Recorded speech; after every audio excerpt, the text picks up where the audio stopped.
আজকে আমি বানিয়ে দেখাবো বুন্দিয়া। বাসায় কিভাবে বুন্দিয়া বানাতে হয় সেই রেসিপিটি আজকে আপনাদেরকে করে দেখাবো। অনেকে আছে অনেক চেষ্টা করার পরও পারফেক্টভাবে বাসায় বুন্দিয়া বানাতে পারেনি, তারা এই রেসিপিটি ফলো করুন। বুন্দিয়া বানানোর জন্য আমি 2 কাপে সামান্য বেশি বেসন নিয়েছি। তাতে হাফ টেবিল চামচ মতো দিয়েছি লবণ ও 1 টেবিল চামচ দিয়েছি বেকিং পাউডার। তারপর সব উপকরণগুলোকে একসাথে খুব ভালোভাবে মিশিয়ে নেব। আমার বেসনগুলো প্রায় 250 গ্রাম মতো হবে। 250 গ্রাম বেসন মাখাতে প্রায় হাফ কেজিতে একটু বেশি পরিমাণ পানি লাগবে।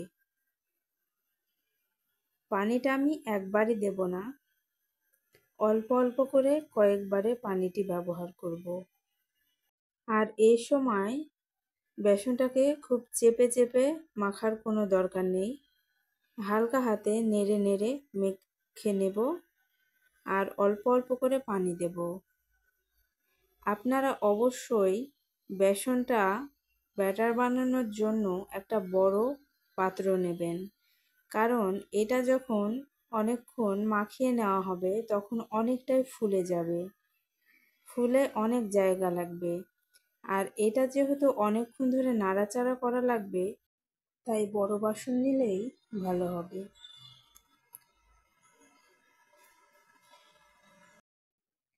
বেসনটাকে এই পর্যায়ে খুব ভালোভাবে মথে নিতে হবে। এখনই অতিরিক্ত পানি দেওয়ার দরকার নেই, এই মাপে খুব ভালোভাবে মথে নিতে হবে। দেখুন বেসনটা এই পর্যায়ে কতটা হলুদ হয়ে আছে। এই হলুদ ভাবটা যতক্ষণ না যাবে, যতক্ষণ না সাদা ভাব আসবে, ততক্ষণ আমরা বেসনটাকে খুব ভালোভাবে ফেটে নেব। দেখুন আমি বেসনটা প্রথমে একটু পানিতে দিয়ে দেখাই। বেসনটা দেখুন একদম নিচে চলে গেল পানির। আপনারা বেসন ফেটার একটা জিনিস খেয়াল করবেন, যখন বেসনটা প্রথমে পানিতে দিবেন তখন দেখবেন বেসনটা নিচে নেমে গেছে। বেসন যখন ভাজার উপযুক্ত হয়ে আসবে, তখন যখন আপনারা বেসনটা দিবেন তখন বেসনটা ভেসে উঠবে। দেখুন খুব ভালোভাবে এইভাবেই খুব ভালোভাবে জোরে জোরে বেসনটাকে ফেটিয়ে নিতে হবে। যত জোরে দ্রুত করবেন বেসনটা তত তাড়াতাড়ি সাদা হয়ে যাবে। আর সাদা হলে বুঝতে হবে বেসনটা প্রায় হয়ে এসেছে। দেখুন আমার বেসনটা প্রায় 15 থেকে 20 মিনিট মতো লেগেছে বেসনটা ফেটতে। এখন বেসনটা অনেকটাই সাদা হয়ে এসেছে। আমি আর কিছুক্ষণ এভাবে ফেটে নেওয়ার পরে ভাজার জন্য রেডি করব। বেসনটা খুব ভালোভাবে ফেটিয়ে নেওয়া হয়েছে, এটা বোঝার উপায় হলো আমি আবারও বেসনটাকে পানির মধ্যে দিয়ে দেখব। যদি বেসনটা ভেসে যায় তাহলে বুঝবো বেসনটা এই মুহূর্তে ভাজা যাবে।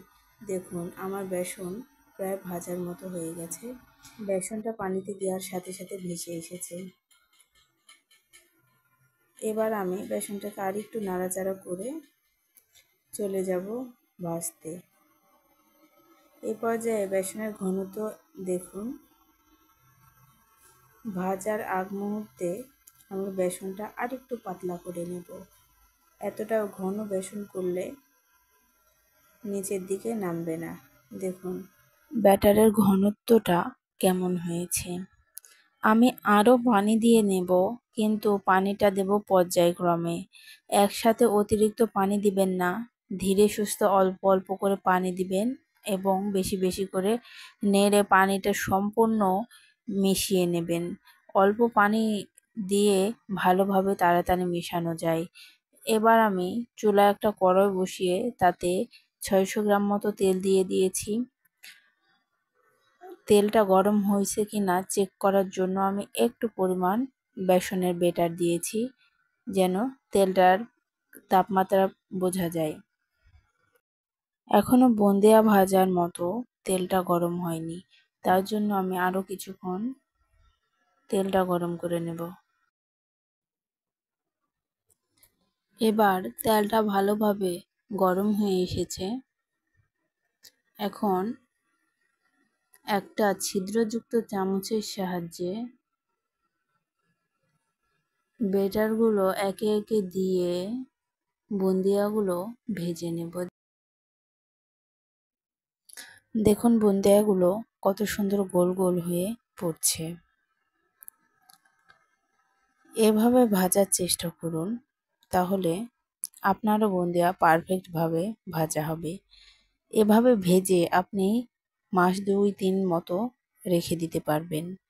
দেখুন কত সুন্দর গোল গোল হয়েছে বুন্দিয়াগুলো।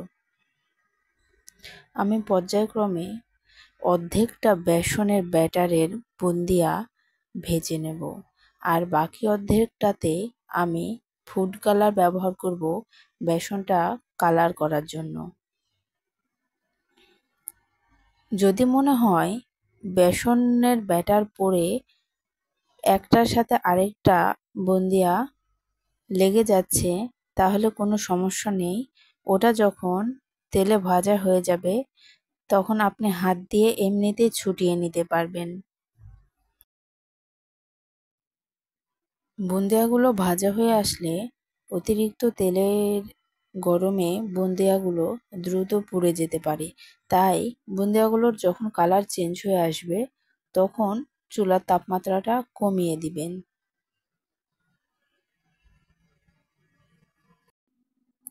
এখন আমি যতটুক বেসন আছে সেই বেসনে সামান্য ফুড কালার মিশিয়ে বেসনটার কালারটা চেঞ্জ করে নেব, যেন বুন্দিয়াগুলো একটু কালারিং হয় তার জন্য। এখন আমি অল্প পরিমাণ ফুড কালার দিয়েছি। আস্তে আস্তে আমি কালারটা বেশি করব, যেন বুন্দিয়াটা বিভিন্ন কালারের হয়। আমি লাল কালারটা দিয়েছি হালকা, যেন বুন্দিয়ার পুরে দেওয়ার পরে সেটা একটা বাঙ্গি কালার টাইপের হয়ে গেছে, ওইটার জন্য বুন্দিয়ার কালারটা একটু হালকা গোলাপি টাইপের হবে। আমি এখন এইভাবে কয়েকবার ভেজে নেব, তারপরে আমি আবার কালারটা ঘন করার জন্য আবার কালার দেব।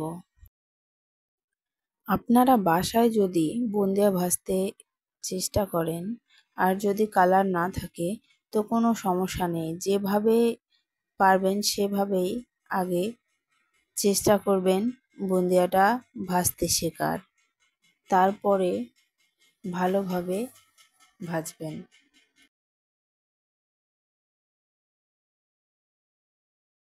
আমি আবারও অল্প করে কালার মিশিয়ে নিয়েছি, যেন বুন্দিয়ার কালারটা আরেকটু গাঢ় হয়।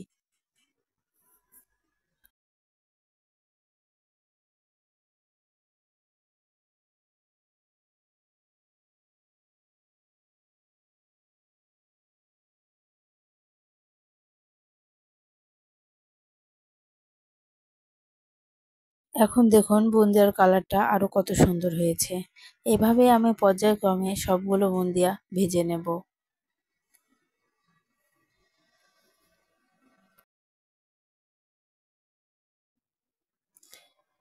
এখন আমার প্রায় বুন্দিয়া ভাজা শেষ, আপনাদেরকে এখন দেখানোর পালা। দেখুন বুন্দিয়াগুলো দেখতে কতটা সুন্দর হয়েছে, বিভিন্ন কালারের হয়েছে, কালার কম বেশি এরকম কালারও হয়েছে। দেখুন এভাবে বুন্দিয়া ভেজে প্রায় 2-3 মাস মতো সংরক্ষণ করতে পারবেন, এমনি নর্মাল জায়গায় রেখে। সেক্ষেত্রে বুন্দিয়াটা একটু ভালো করে ভেজে রাখা লাগবে। ভিডিওটি ভালো লাগলে একটা লাইক দিয়ে চ্যানেলটিকে সাবস্ক্রাইব করতে ভুলবেন না। পরবর্তী ভিডিওতে আমি দেখাবো কিভাবে পারফেক্টভাবে বিয়েবাড়ির মতো করে বুন্দিয়া রান্না করা যায়। ধন্যবাদ।